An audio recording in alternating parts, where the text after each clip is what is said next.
The year is 2117. Population growth has skyrocketed. The amount of space on Earth has dropped severely. There is less space available on Earth for new infrastructure, in particular, school buildings. About 50 to 60 years ago, educators transitioned to virtual reality cyber schools to remedy the space situation. Educational leaders across the country called for reforms to the education system. In the video that follows, I will share what life is like now. Schools, teaching, and learning have all changed dramatically. As you can imagine, the way people interact is very different. You may also see how rapidly technology is advancing. These two changes combine together to form a new Earth some 100 years later. The kid you see before you, that's me, Artemis. In case you're not sure of what you're listening to, this is a time capsule video from 2117. This gives you a taste of what the world will be like, so prepare yourself. You will see a lot that might not be what you're used to. So ready, set, here we go. First, let me tell you about just a generation ago. It will be like a little history lesson from my perspective and a little taste of what's going to happen pretty soon for you guys. So, way before my time in my parents' generation, governments decided to pursue virtual reality schools after several teacher shortages. There were just too many kids and not enough adults to teach.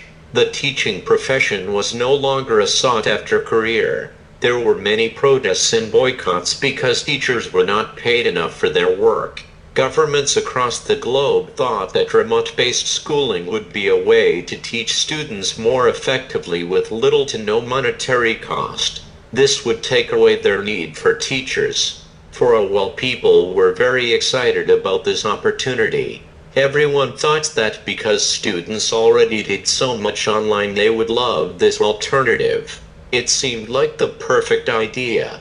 People in my parents' generation were some of the first kids to try out remote schooling. Thanks to this new matter, the use of paper is now obsolete. There is no more writing and wasting trees. Technology has enabled us the ability to access the internet anywhere we can see. Teens like me now use advanced technology to choose everything. It has become such an important part of how we interact and get our tasks done each day. So let me walk you through it. I used these tech aids to decide on clothes for the day. Here I am trying to pick out a cool outfit for school. The tech aid helps me make sure that I don't wear an outfit over again. It also gives its best guess based on the weather for the day.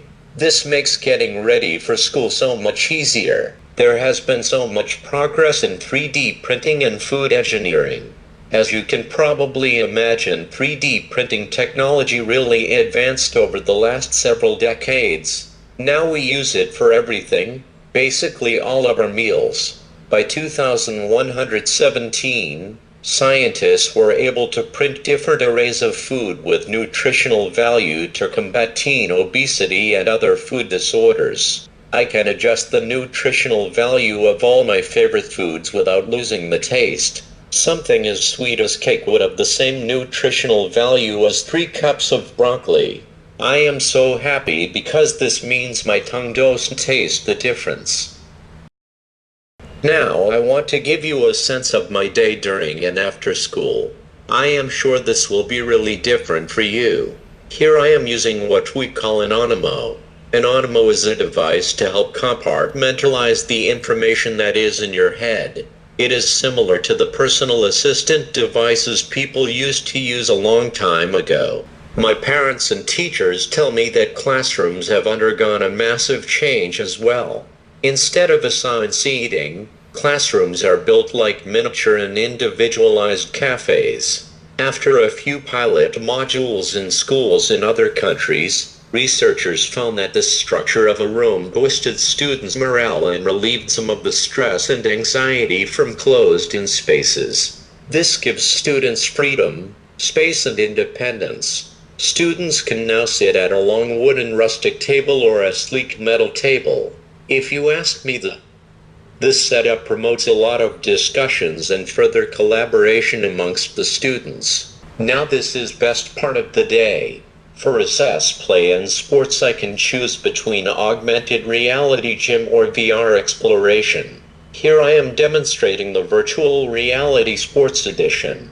I am playing augmented dodgeball. This keeps my physical activity ratings high, and even though it's mandatory I don't mind at all. This is my favorite way to get in my exercise for the day.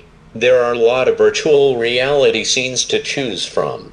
Other students use the VR headset that are connected to drones that have landed on different planets. This allows them to take pictures to survey the land and such and see alien wildlife without having to leave Earth.